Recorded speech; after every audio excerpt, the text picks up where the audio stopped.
ওম নমঃ শিবায়। আসো চলে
দীর্ঘ অপেক্ষার পর বাবা কালিঞ্জরের ডাক এলো আর আমরা ভিতরে প্রবেশ করলাম।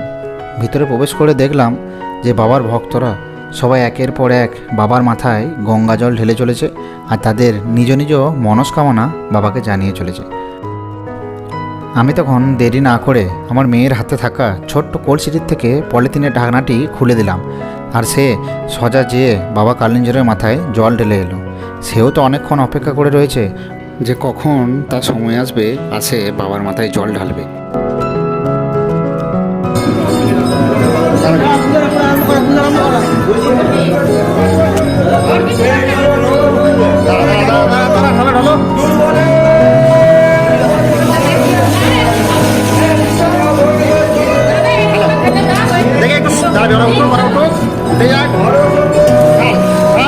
শিবের মাথায় ঢালো হ্যালো মহাদেব প্রণাম করলাম প্রণাম করলাম। এদিকে চলো চলো চলো চলো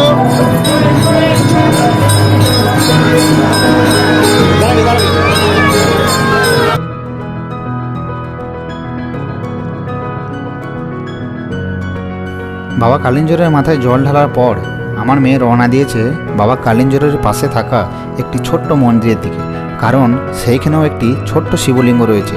সে সেই মন্দিরের দিকে রওনা দিয়েছে, সেই মন্দিরে থাকা ছোট্ট শিবলিঙ্গের উপরেও সে জল ঢেলে আসবে। তিনবার একটু একটু করে ঢেলে দাও। ওম নমঃ শিবায় বলো, ওম নমঃ শিবায়, ওম নমঃ শিবায়। আসো, চলে এসো। প্রণাম করবা, প্রণাম করে দাও, ঘরটা নামাও। আসো। চল।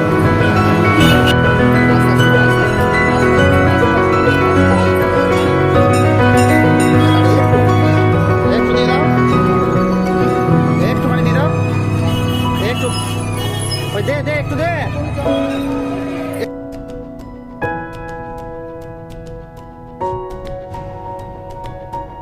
বন্ধুগণ, আপনারা যদি বাবা কালিঞ্জরের মন্দির দর্শন করতে আসেন তাহলে কিন্তু এই ছোট্ট বজরংবলীর মন্দিরটিও কিন্তু দর্শন করতে ভুলবেন না।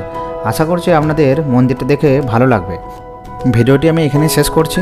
আশা করছি খুব ভালো লেগেছে। আর যদি ভালো লেগে থাকে অবশ্যই কিন্তু কমেন্ট করে জানাবেন। আর যারা যারা নতুন তারা কিন্তু চ্যানেলটি সাবস্ক্রাইব করবেন। ভাই ঠিক আছে, এই তো সবাই আসছে পেছনে। ব্লগটা এখানে শেষ করলাম।